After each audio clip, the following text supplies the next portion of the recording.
Well, good morning. My name's Tony Hammock. I'm here in the studio with Charlie Fuqua, the king of controversy. Yes. And we have absolutely nothing prepared today to talk to you about, but we always kind of have something. You know, the scriptures tell us to be instant in season and out of season. And I used to tell my basketball team when I coached, I'd say, our lives are a little bit like toothpaste. You know, when we get under pressure, something comes out. Yeah. And a lot of times what we've been thinking about, what we've been meditating on, the Lord Jesus said, out of the abundance of the heart, the mouth speaks. So there's going to be a lot of things we talk about today. Like I said, we haven't, really prepared for. I want to explain to our listeners why we're somewhat shooting from the hip today. Okay. Okay. I'm a retired attorney. Why you're shooting from the hip? Well, to be honest, I'm the one that usually sets the agenda, right? Yeah, you usually put up what we're going to talk about. Yeah, but what I usually do is I search through all the news items and everything going on and pick out what I'm interested in and talk about it. Well, I can't help but hear some news, so there's still things I'm interested in. But I usually like to bring in things that are just a little bit on the fringe. Yeah. So everybody else isn't hearing about it from every other source. But anyway, I'm a retired attorney. And I've gone back to work. Yeah, you're out of retirement. I handled child neglect and abuse cases, and that's what I did for 13 years or so with the state. And I retired, and they were so short-handed and so hard up that they called me back. Yeah. And so I said I would come back for 3 months. They've hired a guy that I'm kind of training and shepherding along. And I told him I am only coming back for 3 months, and I will be so glad when it's over. Yeah, you're ready to get back to retirement. Well, the counties I'm working in are 2 to 3 hours away from here. So, just drive time eats a lot of my time. So I'm working late evenings and whatnot. And so I don't have time to do the things I would normally do to prepare, but I'm pretty good at shooting from the hip. Yeah, I'm not bad at it. And there's, topic that's always in the news, and I want to talk about it today, and it's Islam, okay? And the main thing I'd like to focus on today is what nobody in the news media will say. And you and I have said it over and over again, but I feel like I've got to shout it from the housetops so people will start paying attention. And it's ISIS, okay? People are saying, well, that's an aberration or a perversion of Islam. And I just want to shout it from the housetops. ISIS is true Islam in action. It is the exact perfect copy of Muhammad. The people in ISIS study the life of Muhammad and they pattern themselves after Muhammad. You can't get good fruit from an evil tree. You just can't do it. And Islam is an evil tree. And I am tired of people saying, well, it's a religion of peace and tolerance and it's just these guys have perverted it. It's never been a religion of peace and tolerance. Islam, here's what Islam is. It's not really I don't think it's a religion. Okay? What is a religion? A religion is seeking after God to worship God and do good for your fellow man. In kind of the broadest definition you could give. But what is Islam? From the very start, Islam was Muhammad using military force to satisfy his most base and evil desires. Yeah. That's what it's been from the start. And we need to shout it from the rooftops, because here's what's happening. There's been kind of a watered down version of Islam that's been around for a while. And many people that call themselves Muslims have been following this watered down version of Islam. And they're looking at what ISIS is doing and they're horrified. But this is the time. This is the time we need to be shouting to these Muslims. You are following a false religion. You are following the greatest evil the world has ever known. And if you continue to follow Muhammad, you'll follow him into hell. because that's where Muhammad is. Muhammad was a glorifier of and worshiper of evil. And I don't know how to say it any plainer and clearer. And if anybody thinks otherwise, it's out of pure ignorance. And believe me, the leader of ISIS and the people that are following him, they know true Islam. And they're following it. So wake up, world. This is it. If you embrace Islam, this is what you embrace.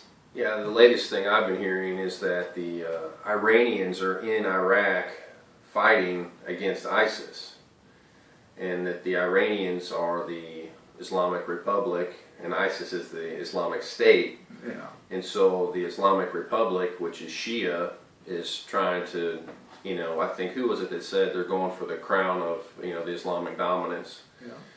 And it is a mess. And I really, I know one of the leaders in Egypt stood up in Egypt saying we need to reform Islam. But I mean, I'm with you. Jesus Christ said, "I am the way, the truth, and the life. No man comes unto the Father except by me." Luke picks it up in the book of Acts, and he says, "There's no other name given unto men whereby they must be saved." Jesus Christ said that He is the narrow way, and He is the gate. You must come through Him to get to God the Father. So every other ideology, every other philosophy, every other way of thinking, every other world and life view, every other religion that doesn't have Jesus Christ at the center of it is really a false ideology. Yeah. And I agree with you that Islam, the problem with most Western thinkers is that we always think everybody thinks like we do. Absolutely, and they don't. No, and they don't. We project our thinking into their minds and think, well, if we're just nice, they'll say, "Oh, okay, well, you're nice." So, but the mandate to dominate the world, the mandate to take over the world, to convert every single person to Islam, prevents most fundamentalistic Islamic thinkers to embrace any Western ideas. Absolutely. Because they're completely immersed in Islamic ideology. In a similar way that we are. I'm immersed in Christian ideology. I believe it's my Christian duty to evangelize the entire world. I want to see every single person submit bow their knee to the Lordship of Jesus Christ. Yeah, but I'm not going to do it with violence. Right. Right. I'm not going to use violence as part of my methods. That's out of the equation for the Christian. Look at how Christian missionaries have spread Christianity. They go into countries that are not Christian, and like I've got a friend that's an agricultural missionary. He goes into other countries where they're backward agriculturally, and because of that, they can't produce enough food to feed their families. So he goes in and he teaches them modern agricultural techniques. And through doing that, he wins them. Right. It's not that he goes in and with a sword or a gun, because that's not the way Jesus said to do it. And another method that's used by Christians is through medical help. There's many medical missionaries that go in. And I've got a friend that I actually go to church with that when the tsunami hit Indonesia, he went to, which is a Muslim country. Right. And he talks about how they just didn't get it. Why a Christian would just voluntarily give up his time to help Muslims. Yeah. To them that just seems strange. Right. But it's just a totally different world perspective, and it's because of our conception of the nature of God. And we were talking about that the other day. Yeah. And I'd like to, that's where I'm trying to go with all this, is to revisit the nature of God and to contrast the nature of the Christian God with the nature of the Islamic God, because that's the difference. I think even in Christian circles, that's a critical issue. You just take Islam and just swipe it off the discussion and just focus in on different denominational ideologies within Christendom. You have some Christians that are very fearful of God. They're slaves. They're laboring until the day He comes, and their mindset is service and servanthood. Then you've got this other side of the coin where people are just enjoying their father's presence. They're climbing up on their daddy's lap in prayer, and they've got that kind of relationship going on. Well, you talked about their daddy.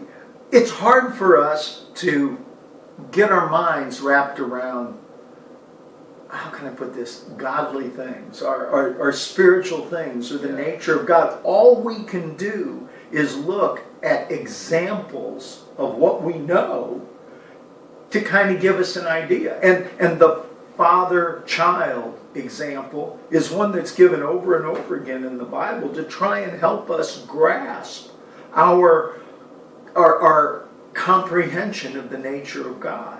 I agree with you, but I also think in that understanding, you've got to see that there are people who have dysfunctional father-child relationships. Yeah. And so if all they have to go on is that, then they're out. They're not going to come to God. I got to tell a story about that that I've probably told before. I've heard it. Okay, but some of the listeners may not have. I'm a Gideon, and one time I was in the Springdale jail in Springdale, Arkansas, and I was passing out testaments to the prisoners there.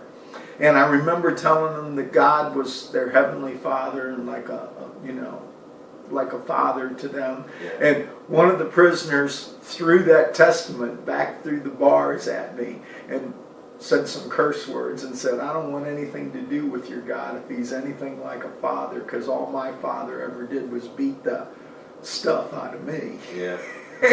And so we can have a perverted idea of what a father is, but understanding what a father should be is, what our heavenly Father is to us is an example to us as fathers as to what we should be.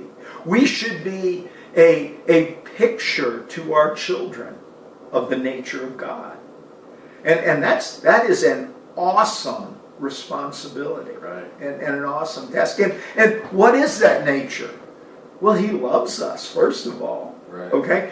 And in a sense, as a dad, we kind of had a part in the creation of our children, didn't we? Right.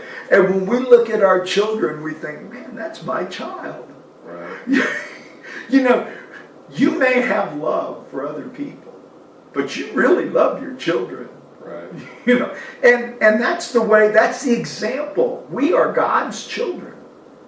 Even though we, in a human sense, had a part in creating our children, we're really the creation of God.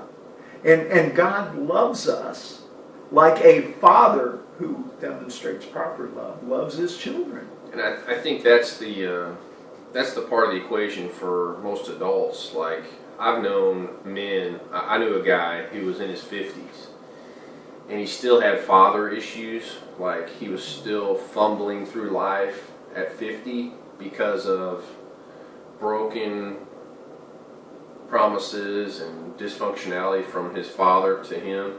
And this guy, he was intellectually far superior to most people I knew.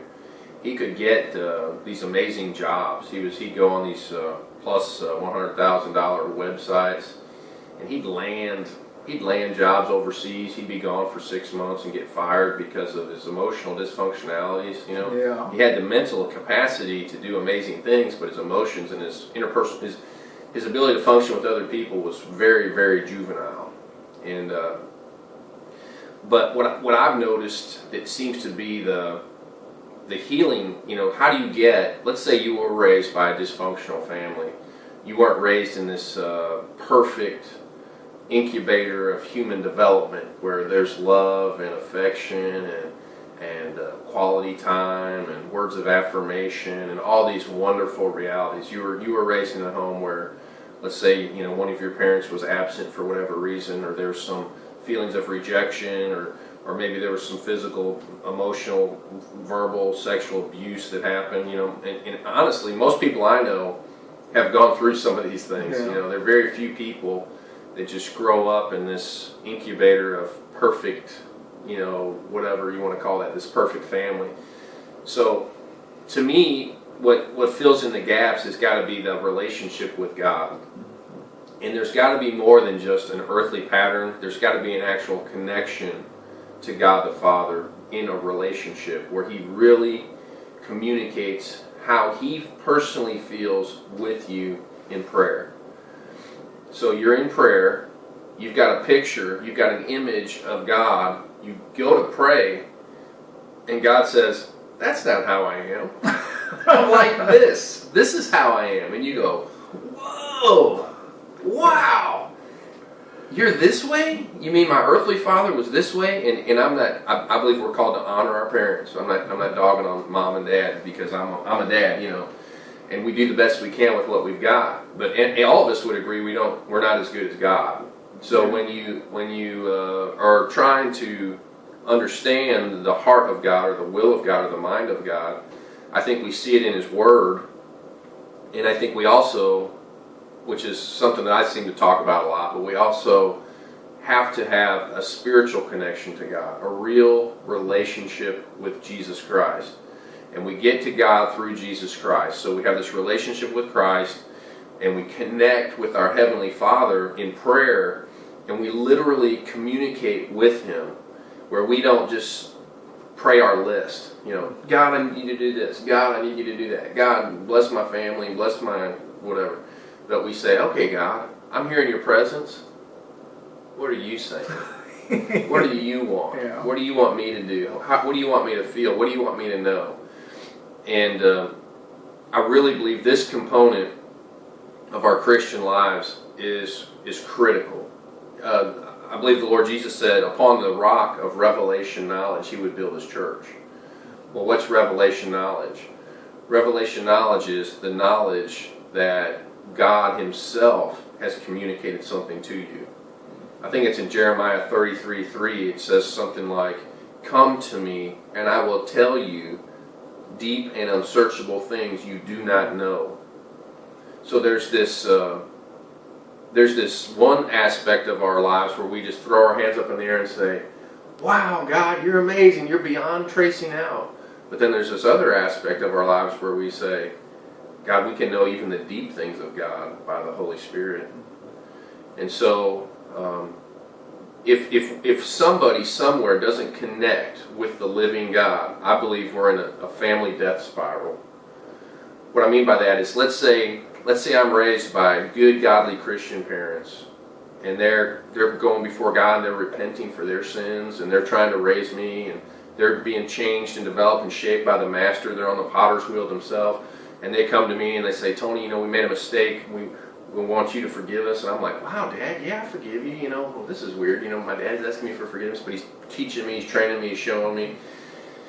And then as time goes on, let's say I'm in my 30s, and I say something like, well, I'm not into organized religion. Not that anyone's ever said that, but, I'm not into organized religion. I got my own thing going here. And so I detach from the body of Christ. I break fellowship, and I create I make up my own religion in my own mind. I make up my own ideology of living. But it's got an amazing foundation because of the foundation my parents put into me. Okay, so now I'm this really awesome person because I was raised by really awesome parents. But now what's happened is I've detached. You're all by yourself. I've detached from that flow from God. And so now as I raise my children, I believe that this thing begins to go downhill. Yeah. And there'll be a generational downturn that'll happen. That because I'm not under the same influence, and I'm not raising my kids under the same influence, then they have more challenge. They have more challenges. Now they themselves can decide at a certain age, hey, I want Jesus. I don't care if my dad doesn't like organized religion. I want Jesus. Yeah. I love Jesus. I'm gonna give my heart to Him. I'm gonna give my life to Him. So I think that's when it comes to, we were just talking. I was talking with some of the people in our church. We've seen a lot of suicides lately in our community, and a lot of drug-related death. And it's been very, very hard for people. And when I moved here to Batesville in 2008, I began to pray and ask God to show me what's special about Batesville? What are the needs? What are the strengths? What's the culture? What are these things? And I began to think and reason and pray about the name change of Arkansas. You know, I think Arkansas used to be called the land of opportunity. Oh, and now it's the natural state. It's been changed to the natural state. So, and I also have this. I've got some other thoughts about principalities and things I may get into later, but anyway, I began to think about nature and the worship of nature and those kinds of things, and I thought, you know, who does that? Who worships nature? Well, it's like a Shintoist in Japan. They really worship nature. And Wiccans. That's what I was thinking. You know, witches, warlocks, those kinds of people, you know, they worship nature. They put a big emphasis on the moon and the stars and the trees and all that.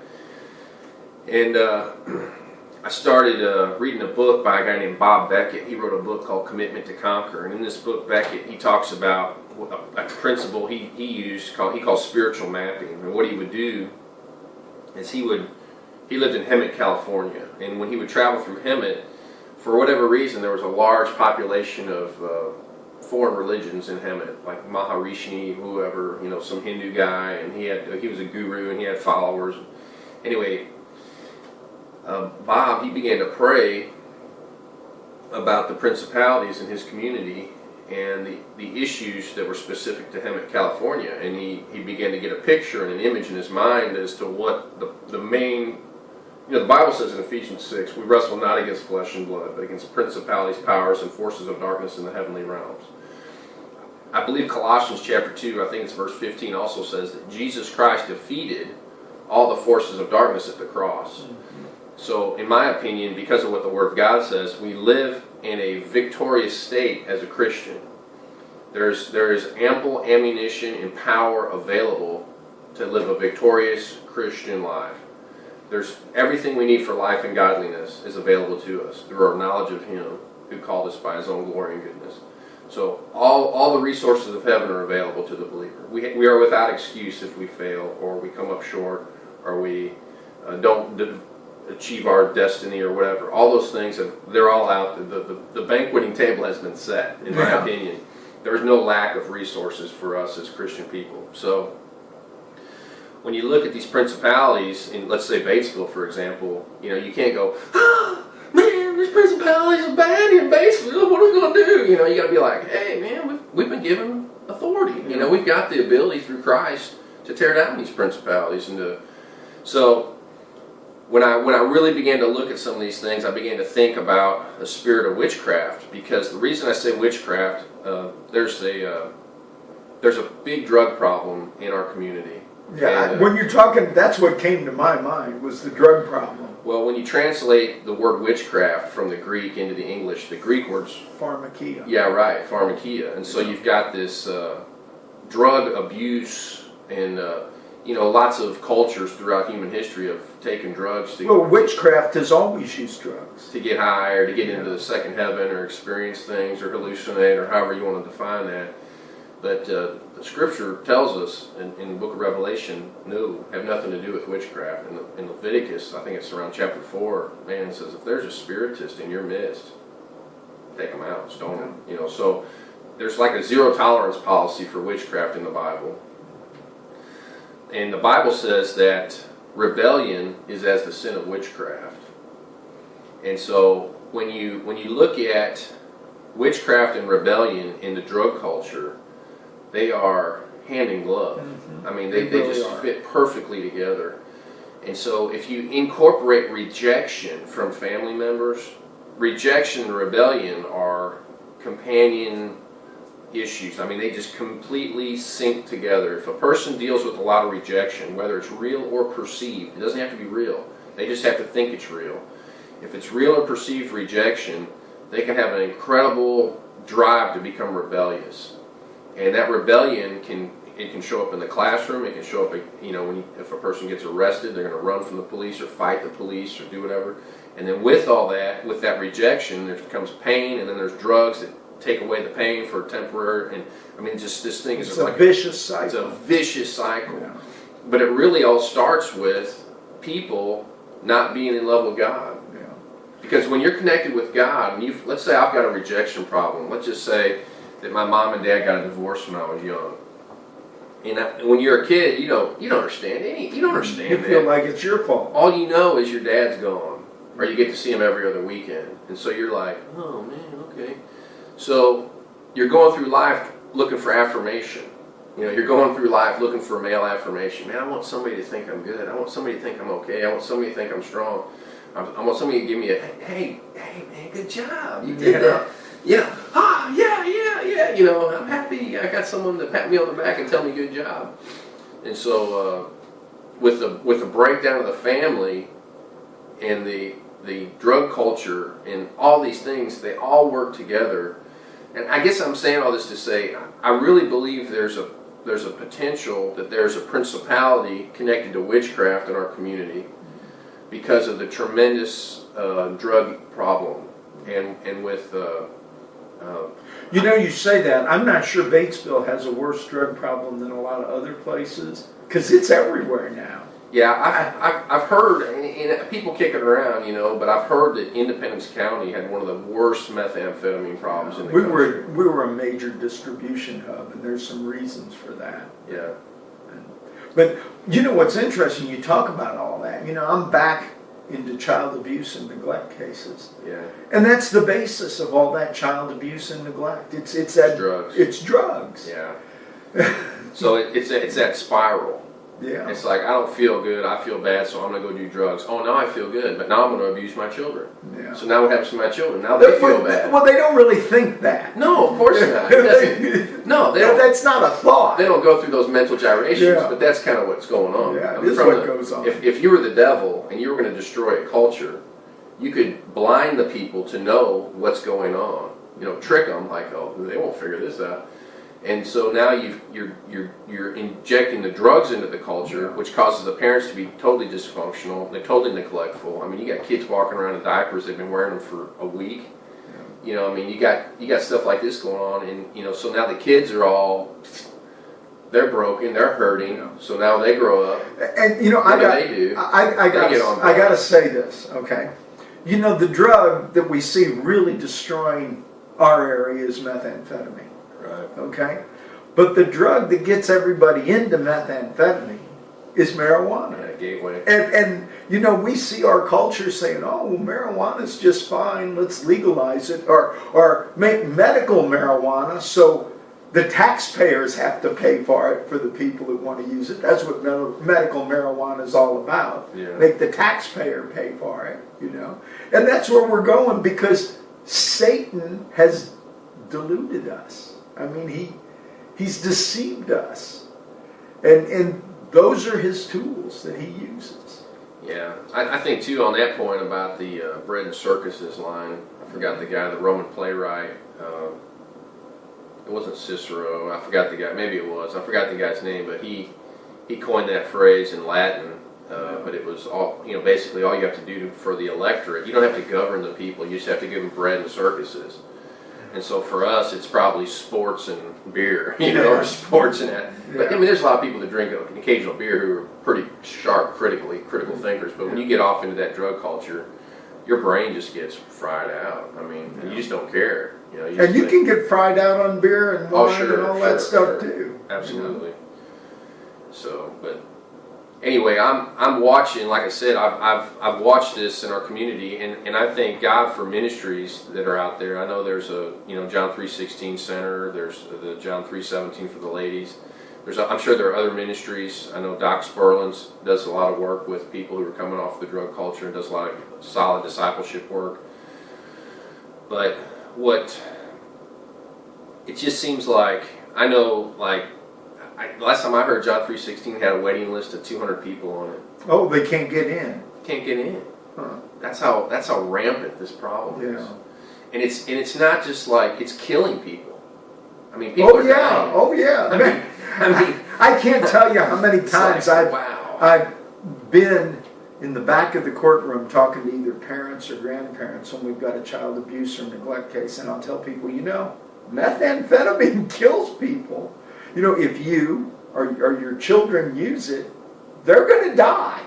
Yeah, I mean, prematurely. yeah, it's, it may be a 10 to 15 year process, or it may be something traumatic Yeah, due to the fact that they're not thinking out of right. their mind. Yeah.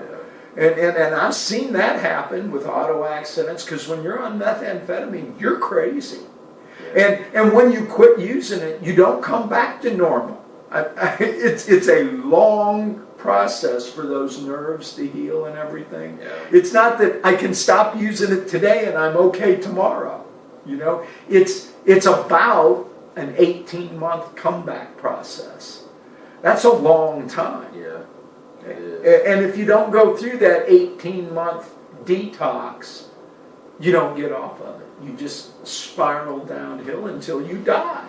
Yeah, there are exceptions, of course. And we've got folks in our church that have come off of it who seem to be functional. I mean, they seem to be well I know adjusted and all people. that. But if you don't quit it, But you'd be better off not to ever start. yeah, absolutely. You'd be better off just to avoid that. And I want to say something that I've seen over and over again. The drug dealers spike the marijuana with methamphetamine. Get you hooked on meth. Yeah, they get you hooked on meth. And they do that on purpose. That's not, they slipped and put a little meth into the marijuana. I mean, they want to get you hooked on something that's even more addictive. Yeah, because they're good businessmen. Yeah, that's one way of putting it. There's a question I love to ask people when I have them on the stand, and they'll say, I just tested positive for marijuana and methamphetamine, but I haven't been using methamphetamine. And I like to ask them, did you get your marijuana from a reputable drug dealer? Yeah. Usually I draw an objection from other attorneys when I ask that question. But think about it. People that sell drugs are not reputable. They're not out there to do good things, to do favors for you. Right. They're out there to harm you. That's right. So how do you, as a culture, and here's another thing about, and I'm going to talk to the church for just a minute, but and I love the church. Let me start off by saying that I'm called to the church. The church is the only hope for America, I believe. It's the only hope for anywhere in the world. So when you look at the problem in our community, how bad it is, and then you look at the number of churches that we have, there's a lot of churches. You've got to ask yourself, what's the deal? How can you have 100 churches in your city limits and have a rampant witchcraft problem running through your city streets? The only thing I can surmise from that is that the church has been ineffective at stopping the problem. So, but why? How come the church isn't this vibrant, full of life, spirit-filled, passionate, all-consuming love force in the earth? What's wrong? Well, I can give you a partial explanation for that. Okay. I think part of it is that our governmental structure and our court structure has imposed evil upon us, and partially through our educational system.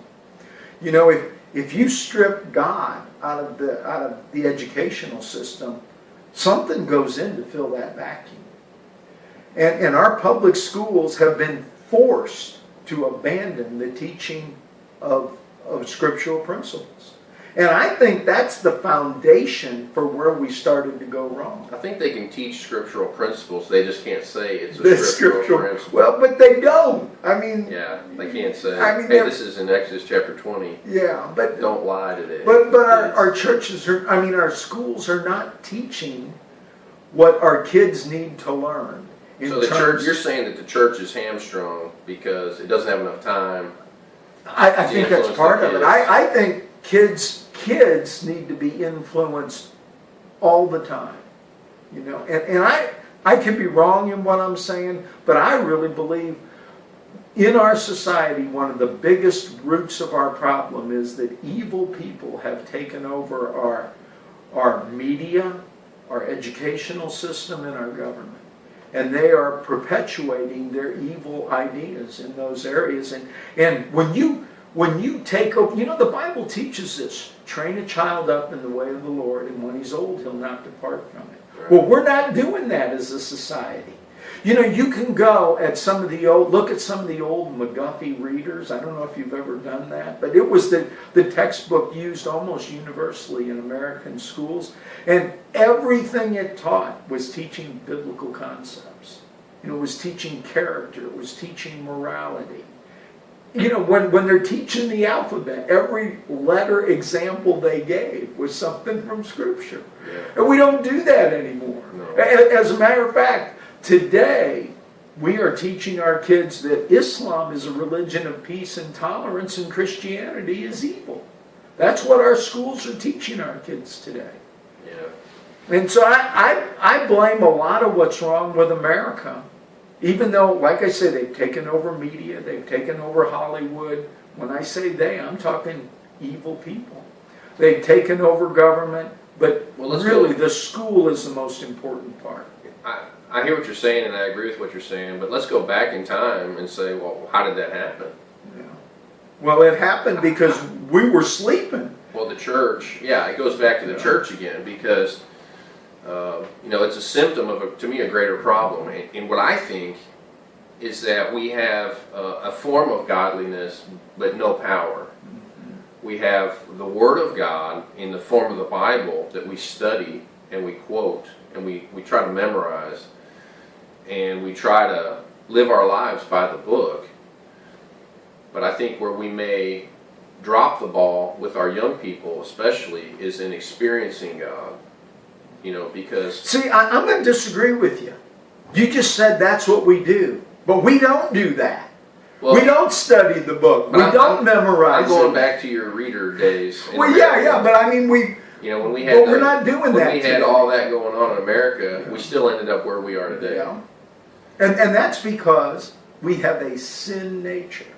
Well, we've always had that. Yeah. But see, we had that. Wait a minute. We had that before. Absolutely, we did. We had this great time of Christian training and teaching in America. Here's the beauty of Islam.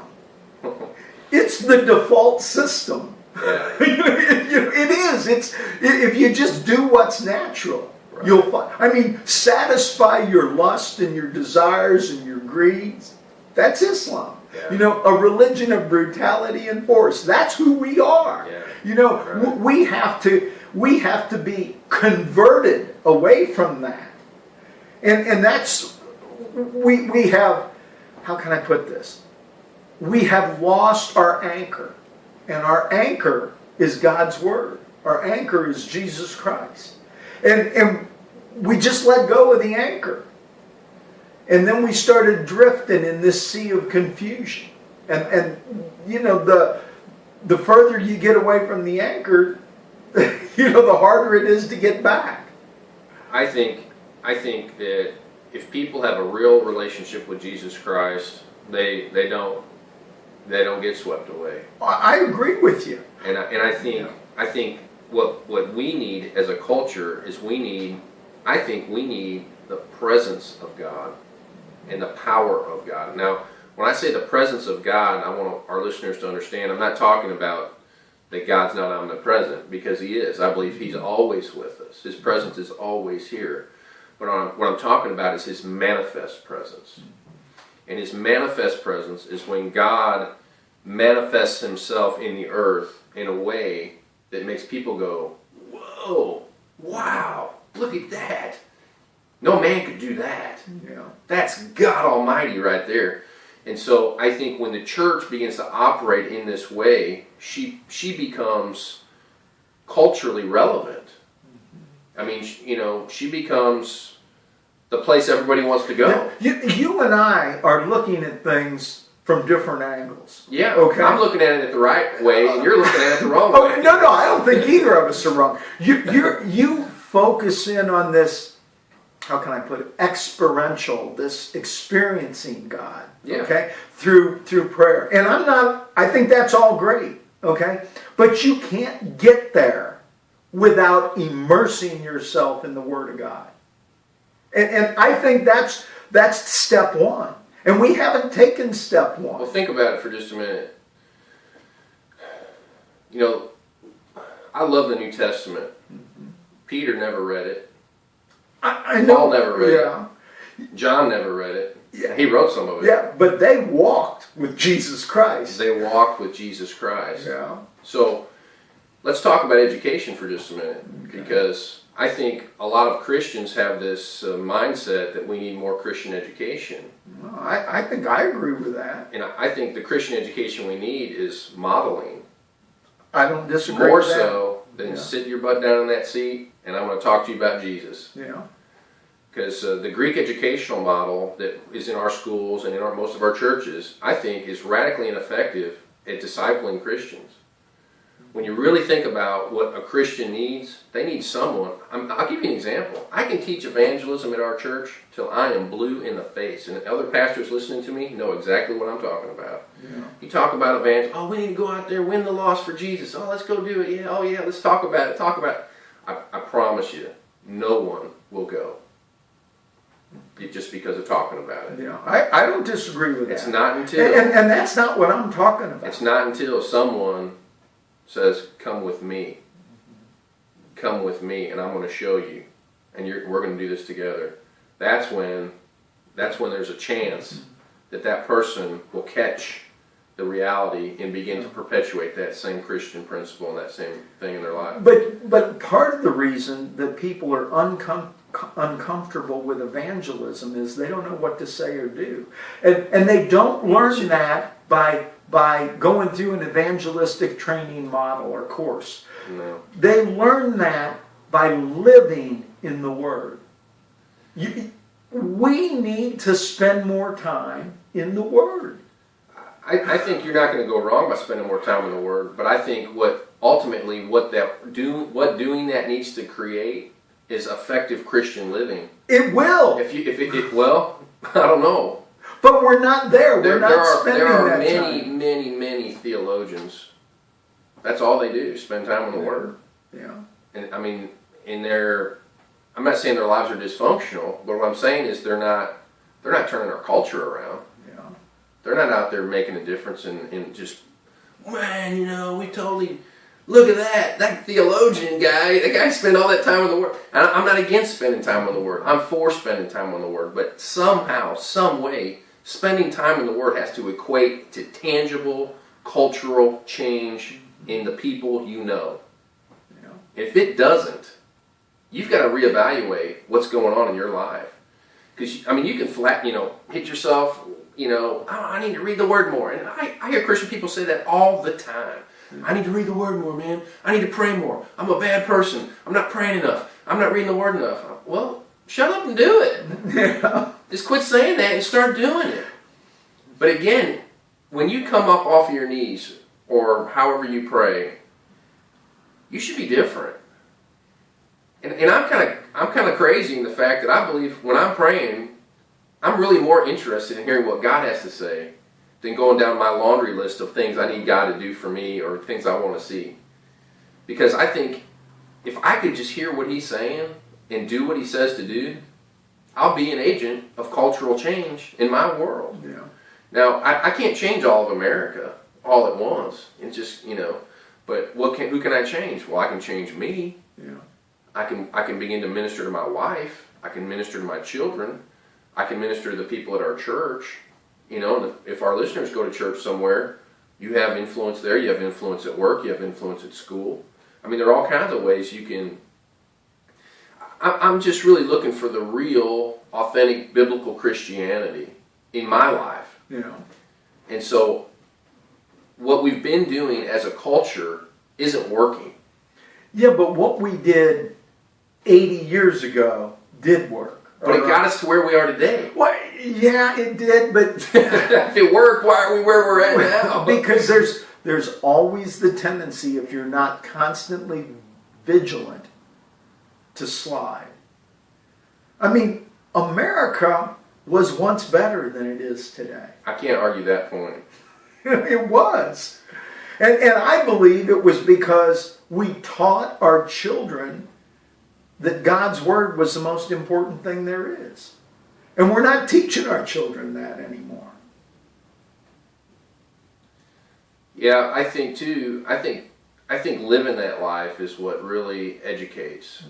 You know, you can Well, yeah, but part of living that life is focusing your mind. your mind on. Let me just give you an example. And it's one of my. I can't argue that. I mean, I agree with you. One of my favorite books. I love old books. Okay, and I can't even remember how I came across this book. I was in a junk store somewhere, and I bought this old book. It was a history book, published for Dallas Public Schools. I've seen that. Is it black? I can't remember. I I got have- it. I've probably shown it to you, but the cover's all, you know. Wow. Yeah, it's an old book, and I can't even remember. It's probably close to 100 years old.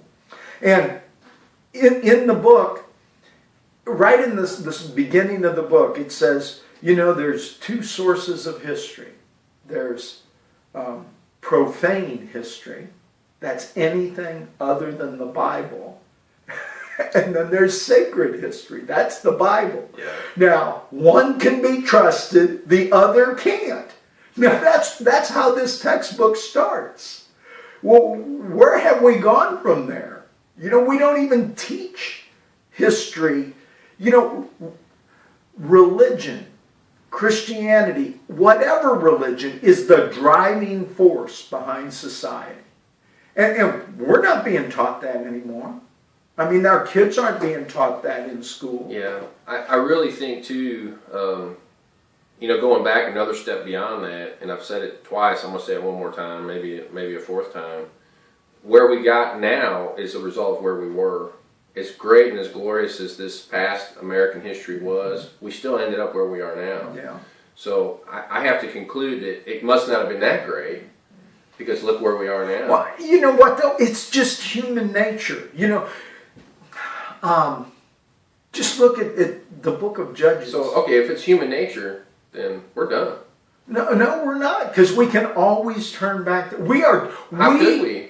Listen, we as a nation. We had it so good, now it's so bad. Yeah, but just How could it get better? Well, okay, it gets better With a sinful nature, we're toast. No. We're never going to turn it around, Charlie. Look at the book of Judges. What is the book of Judges? It's a constant cycle of the people becoming. They didn't have Jesus. Well, they didn't, but they had God, okay? But it's a constant cycle of the people becoming prosperous and, well, we sure don't need God. And they turn their back on God and His law. And then all hell breaks loose. Right. You know, I mean, it's an endless cycle.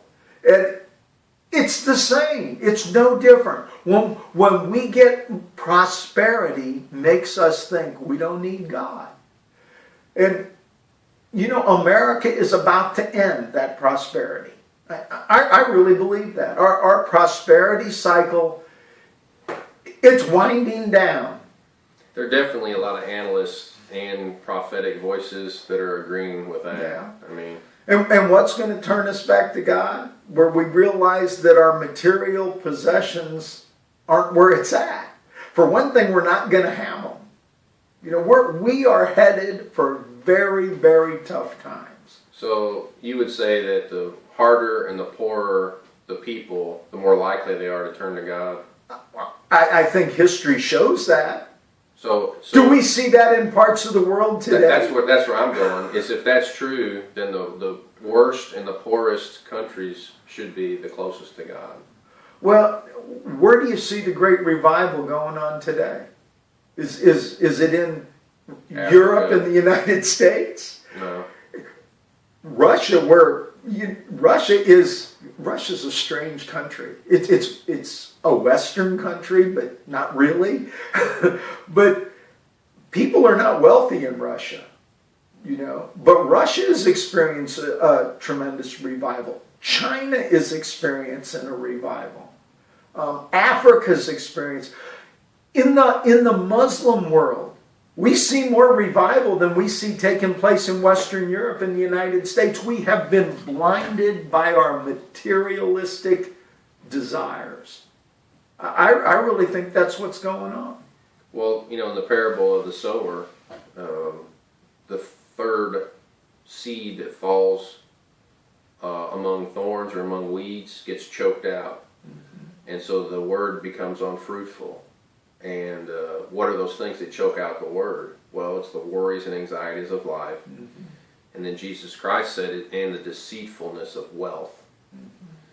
So there is a distinct possibility. What you're saying is the problem. So it's almost it's strange though, because it seems like the nation that obeys the Lord prospers. And then it gets prosperous and it says we don't need God. Yeah. I mean, it's an endless cycle. Look at history. Yeah. It's there. It's back in the Bible. It's in it's just the way we are. It's the way we're built. I want you to think back on your grandparents.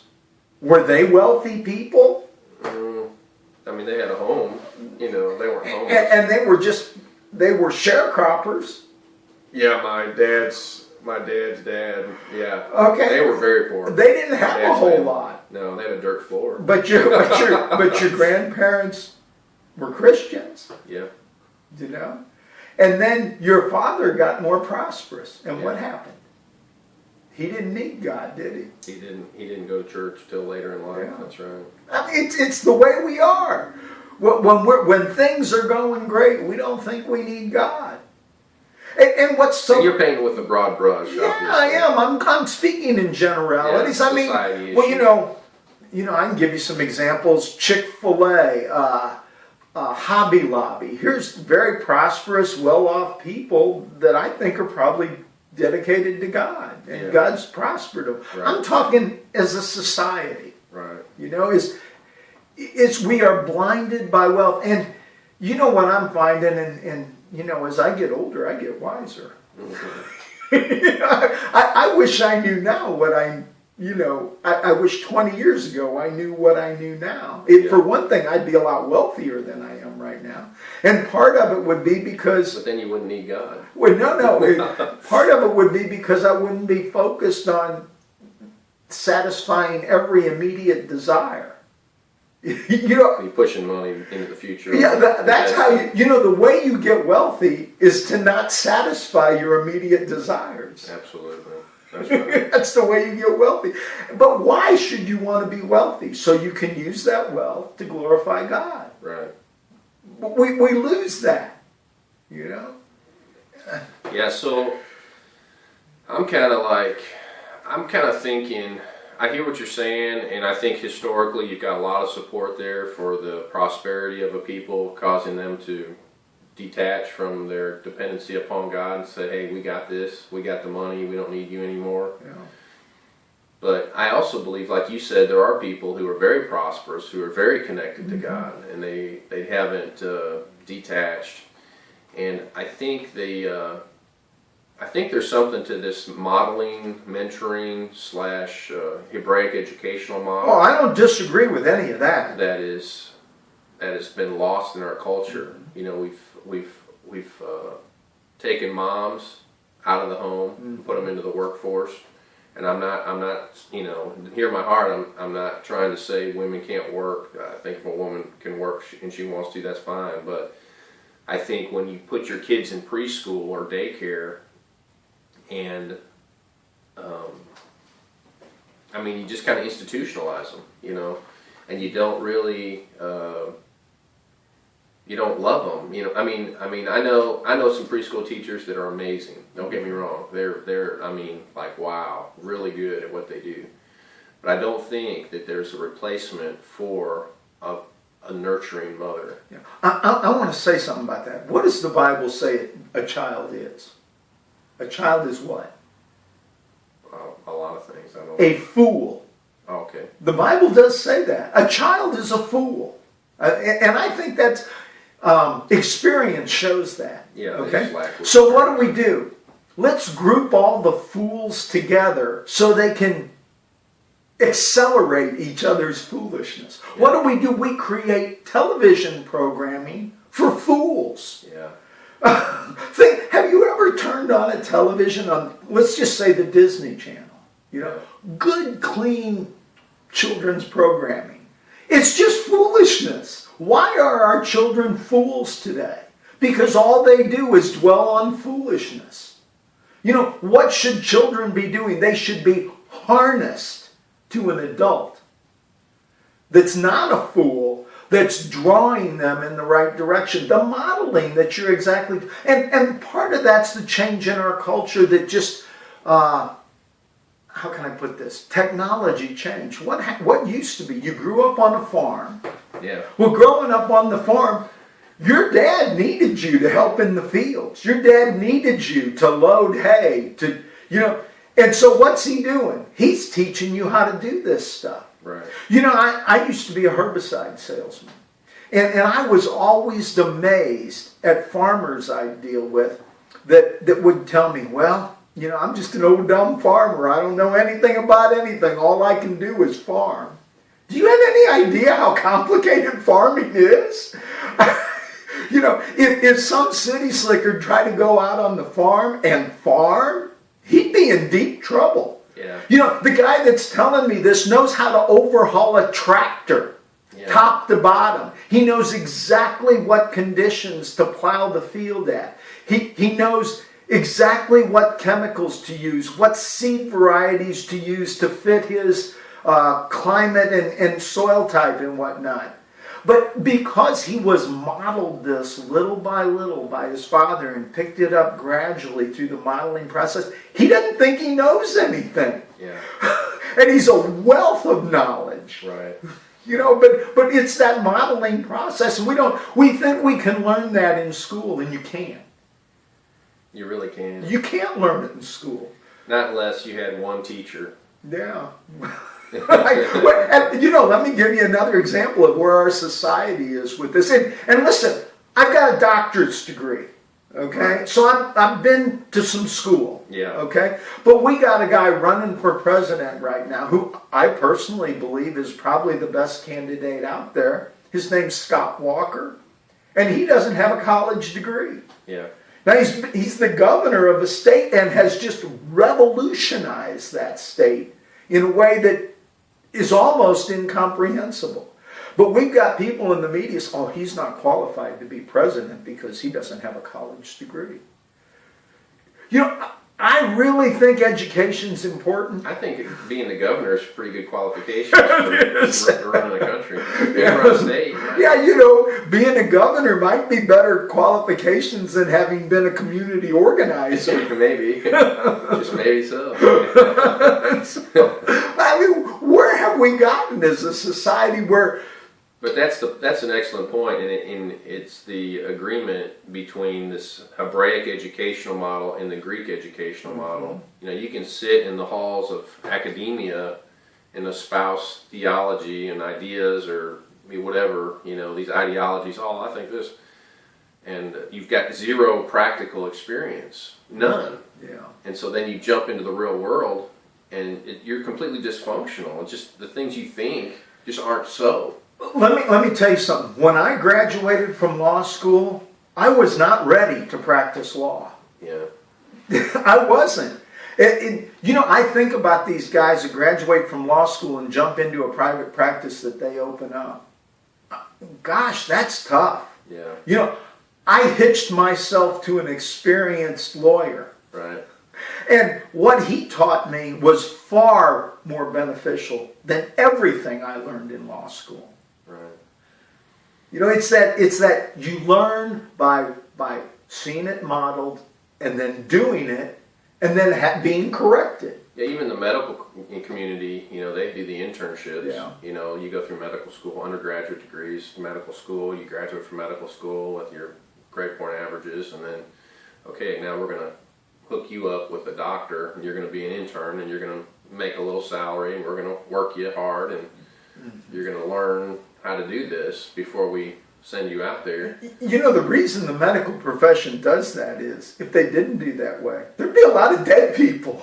Yeah. So I guess where I'm at, I want to believe that Americans could prosper and still stay connected to God. Oh, sure we can, but the history shows that we tend to, when we get prosperous, we tend to think we don't need God. I mean, history just shows that. And I guess the reason, I think what makes that a doable reality is when God is better than money, or God is more real than money. in the minds of people. And I think when you experience God, He is better than money. You know, I want to say this. You say, how did we get here? Okay.